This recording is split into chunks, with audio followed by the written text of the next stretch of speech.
Advances in biotechnology were helping people improve their physical and mental abilities to an amazing degree. Provided, of course, they had enough money. A new breed of people was emerging, half human, half machine. And in Detroit, at least, not everyone was happy to see it. I'd just landed a job as head of security at Sarif Industries, a cutting-edge biotech firm. David Sarif himself handpicked me for the job. Said he needed me to keep his people safe. My ex, Megan Reed, was one of them. Brilliant neuroscientist, Megan had found a way to make augmentation safe and affordable for everyone. All she had to do was present her research to Congress. But the night before her big meeting, my security measures failed. A team of Black Op mercenaries stormed into Sarif headquarters, massacring everyone in sight. 3 of the mercs were heavily augmented walking tanks. Their mission? Take out Megan and her team. Tried to stop them, but their leader tossed me through a plate glass wall. Last thing I heard as his bullets slammed into my brain was Megan's dying scream. I should have died with her. Only I didn't. High-end military-grade enhancements saved my life. The best augmentation Sarif's money could buy. Took me half a year to get a feel for her. Should have taken longer. But 6 months into my recovery, Sarif Industries was attacked again. This time, by a radical group of pro-human purists. Violent, militant, and fanatically opposed to human augmentation. They claimed to be members of Humanity Front, a non-profit organization that wanted the UN to limit biotechnology research. The thugs broke into Sarif's factory and found machinists working overtime on a top-secret military augment called the Typhoon. Sarif sent me to retrieve it, and when I did, I found one of the so-called purists next to it, wired with cerebral implants, trying to download its classified specs. Obviously, something more was going on. The Aug killed himself before I could question him. Sarif ordered me to dig deeper, so with the help of Frank Pritchard, Sarif's head of cybersecurity, I did. Turns out a second hacker had been controlling the Aug's actions from somewhere off-site. Pritchard and I tracked his signal to a secret FEMA internment camp in Detroit. The Black Op mercenaries were there. The same mercs who'd left me for dead 6 months before. Figured they'd try again when they saw me. Wasn't so easy for them this time. I took out the tank named Barrett. Even got him to give me a new lead. A penthouse apartment in China. Of course, we both knew it would be a trap in the end.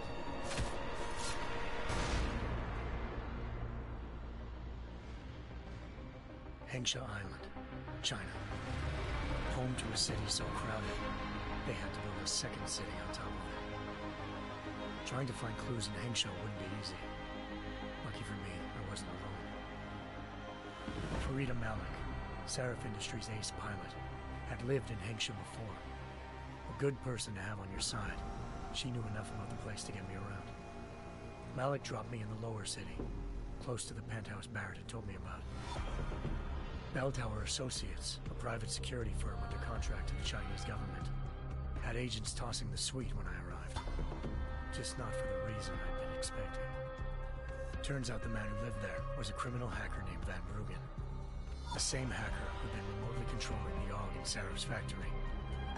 Van Bruggen's panicked decision to force the man to commit suicide had been a mistake. Now his mercenary partners were gunning for him, and I needed to find him before they did. Locating Van Bruggen meant playing nice with the Triads, Hengsha's organized crime lords. They had the hacker holed up inside a low-rent capsule hotel. By the time I found him, Van Bruggen had no qualms giving up the woman who hired him. Zhao Yunru, president of the Taiyang Medical Corporation. According to Van Bruggen, Zhao wanted to monopolize the augmentation industry and had hired Black Op mercenaries to destabilize her competition. Sarif Industries was at the top of her list. To prove this, I needed to get inside TYM and grab a surveillance hologram off a server. I suspected Van Bruggen was hiding something when he told me this, but nothing could have prepared me for what I saw. Megan wasn't dead. She and her 4 best researchers had been kidnapped, spirited away somewhere while their kidnappers made it look like they were dead. Desperate to learn more, I confronted Zhao in her penthouse. She claimed to be a pawn in a bigger plan, and hinted at a group so powerful it controlled global interests at a whim. Then she slipped into a panic room and hit the alarm, forcing me to make a very quick exit. I figured Zhao was lying, but part of her confession made sense. David Sarif had been worried about his people. So worried, he'd required all of them to have subdermal locator devices surgically implanted. The GPOs would have been broadcasting the day of the attack.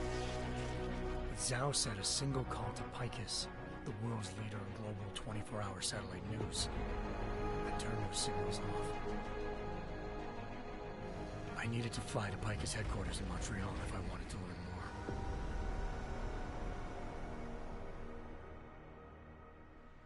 Eliza Cassan, Picus Communications' First Lady of News. Malik thought I was reaching when I told her Eliza was involved in this.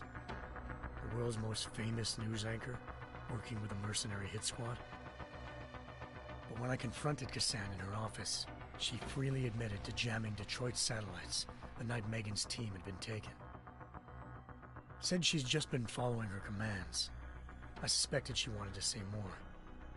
But Black Op mercenaries showed up looking to shut us both down. And just like that, the Eliza I'd been talking to disappeared. The mercs were led by an augmented killer I crossed paths with twice before, Fedorova, a woman who'd made silence her best friend. She waited for me to track Eliza's transmission to a secret server room underneath the Picus complex, then jumped me from behind. A deadly fight ensued. I made sure she never moved silently again. With Fedorova down and no one left to keep Eliza quiet, she reappeared. Turns out Picus's first lady of news wasn't a lady at all. She was a sophisticated AI program, engineered to monitor data streams and control what people believed. Eliza told me the mercs had brought in a Humanity Front doctor named Isaiah Sandoval to remove the scientist's implanted tracking devices while Detroit's satellites were down. She also told me to speak to David Sarif if I wanted to learn more. By the time Malik and I got back to Detroit, tensions between normal and augmented citizens had reached a flashpoint. Riots were breaking out in several cities, and the UN was being urged to intervene. Sarif was trying hard to convince Hugh Darrow, the inventor turned philanthropist who'd once been a leading proponent of enhancement technologies, to help stop a possible regulatory vote. Sarif had a lot riding on Darrow. Megan's discovery would have given millions of people the chance to evolve beyond their normal human abilities, and at the same time catapulted Sarif Industries to the top of the Fortune 500. According to Sarif, Megan's kidnappers knew this, and didn't want people evolving unless they controlled how it was done. He called his enemies Illuminati, and urged me to keep searching. Determined to do so, I tracked down Sandoval via America's most outspoken augmentation opponent, Bill Taggart, Sandoval's boss and founder of Humanity Front. Sandoval admitted to operating on Megan's team when I confronted him, but said he hadn't removed their GPLs. He'd merely switched them to a different frequency. Pritchard was able to trace one of the signals to China. Malik and I immediately took off in pursuit. Unfortunately, the Illuminati were one step ahead.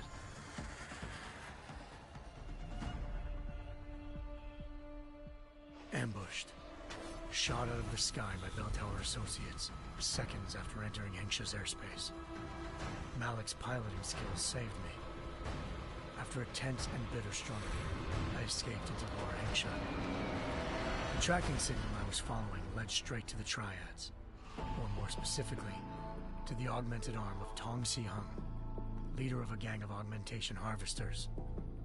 Tong said they'd taken the arm off a corpse, which Bell Tower had left at their door, meaning at least one of Sarif's scientists was dead. Maybe not the rest of them, though. Tong pointed me to a port used for human trafficking and helped me slip aboard a Bell Tower ship. It was sailing to Rifleman Bank Station, a military base in the South China Sea. Bell Tower was holding kidnapped civilians as prisoners there, and using them to perfect the Hyron Project, a human-computer interface that left most of its test subjects dead. My search for Megan would have ended then, if not for a mysterious ally named Quinn. In exchange for my help exposing Bell Tower, he slipped me aboard a second ship headed to Singapore, and an Illuminati-run biotech facility called Omega Ranch. 3 of Sarif's scientists were there, forced by their captors to create a technology capable of remotely shutting down augmented abilities. Thanks to an emergency recall notice issued by the World Health Organization, millions of people all over the world already had the biochip installed. With the help of the scientists, I tracked Megan to a private section of the ranch. There, I ran into Yaron Namir, the walking tank who'd put a bullet in my brain the first time we met. He'd teamed up with Zhao and was hoping to catch me off guard. Their little ambush didn't work. I found Megan in a suite belonging to Hugh Darrow, the billionaire philanthropist who'd Sarif had called on for help. Darrow had convinced her to go along with the biochip plan by promising to sabotage the tech. As she was explaining this, Darrow appeared in a global broadcast, telling the world that augmentations would be the death of mankind. Then he activated the biochips to prove his point. All over the world, augmented people flew into a killing frenzy. Darrow had betrayed everyone, and it was up to me to set things right. To do it, I had to reach Panchaea, a massive installation in the Arctic Ocean. As I raced through corridors built by an all-augmented workforce, I saw death and destruction firsthand.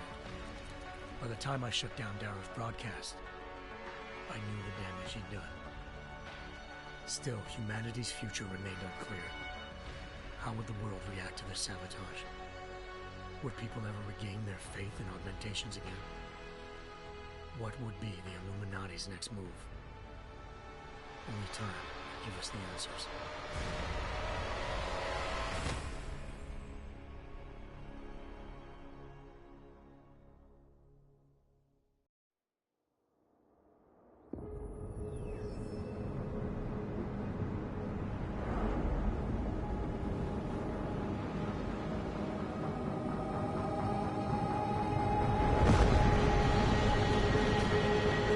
I once thought I could save the world. Now look at it.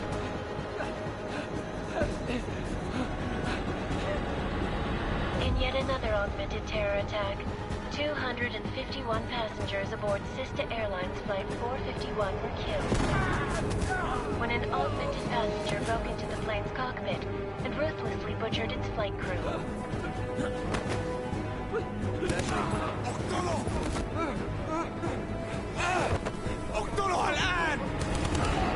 Details recovered from the black box recorder suggest that the man may have been suffering flashbacks to the AUG incident. That horrible day 2 years ago when augmented people all over the world flew into a psychotic killing spree, causing the greatest loss of life in recent history. Sometimes, you just have to let go. And embrace what you've become. Not gonna go all wonky on us now, Hansa, are you? Well, if I do, McCready, I guarantee you'll never see it coming. Agent Jensen! Am I gonna have a problem with you? No, sir. No reason to assume you would. Good. Because you are the only augmented operative on this team, and I intend to make good use of you. Listen up, all of you. We got a sandstorm barreling down our arse and we can't afford to make mistakes. We're going after this man, an arms dealer named Shepard. He's ex-Bell Tower, one of the Special Forces commanders who disappeared during the incident. And he's come out of hiding? That cannot be good. It's not. He's selling weapons and military-grade augments to terrorists. This is Aran Singh, the undercover agent who lured Shepard out of his hole. Best you see Interpol's got. For 3 years he's worked hard to get in tight with the Jinn, an Iraqi smuggling cartel that's infected the Eastern Hemisphere like a plague. Last week, our arms dealer sent a message to the Jinn, offering to sell them a shitload of black market merchandise dirt cheap. They told Singh to handle a buy. They're not gonna like it when Interpol disrupts their party. Is Singh's cover really that good? It is right now. We need to keep it that way. This is where the deal's going down. A half-finished high-rise hotel that's been abandoned ever since the incident. It's not a pretty picture inside. Let me guess. Most of the laborers were augmented with heavy-duty industrial rigs. So when the incident hit, and they all went schizo, things got gruesome real fast. And no one, except for some homeless junkies, have been inside the place ever since. So what's the plan, Director? Singh's meeting Shepard on the ground floor, inside the hotel's main atrium. He sent the bulk of his Jinn crew to the penthouse levels to secure a vantage point. I want McCready's team to take up positions overlooking the atrium and make the arrest. Jensen, you're going in solo from the roof. My objectives? Keep the Jinn from joining the party. As far as we can tell, only one route connects the atrium to the penthouse level, a halfway decent elevator shaft. Here. I want you to block access to it. Fine. Just cut me loose. Do you plan on relying solely on your augments for this one? I'd recommend taking a little hardware, just to be sure.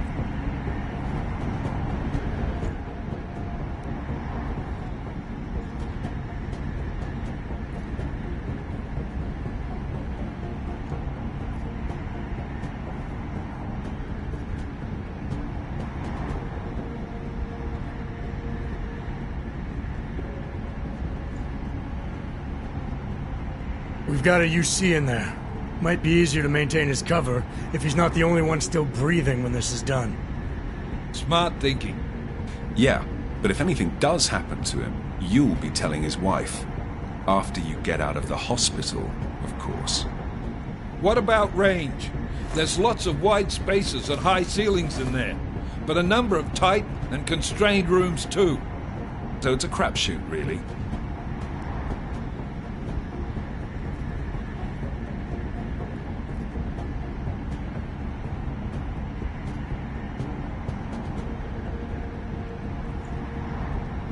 Well, I'm not looking to play dice with anyone in there.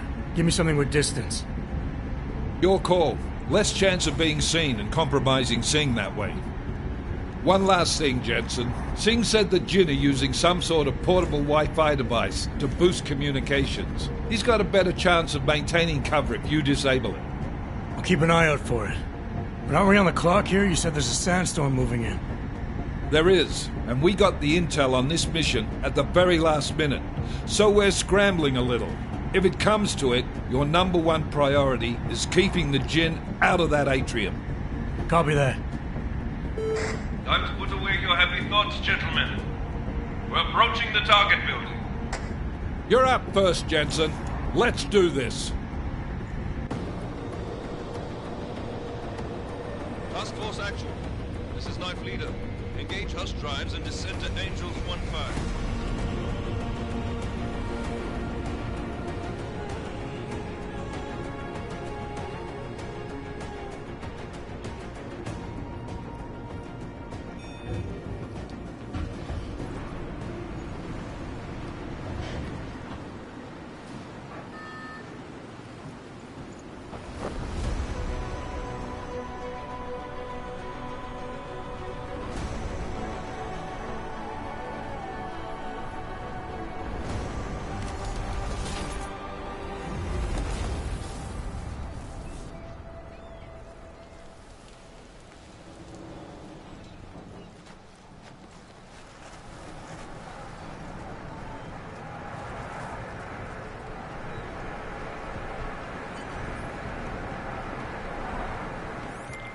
Team leader, this is Jensen. I'm on the roof. Solid copy. Move into the building. The access route you need to block is at the far end of the penthouses. And keep in mind, the direct route might not be the easiest one. Roger that. McCready will advise once his team is on the...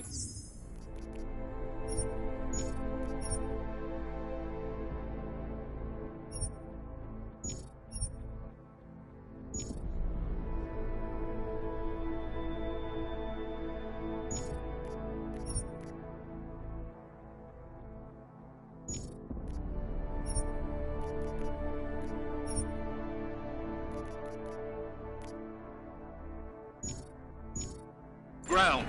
Miller out.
Jensen, we're moving through... Oh, fuck! What's wrong? The Gen have got a few Jennies up and running. Gonna have to hack keypads. Should enjoy it, McCready. They have colors and shapes. Just remember, red means bad.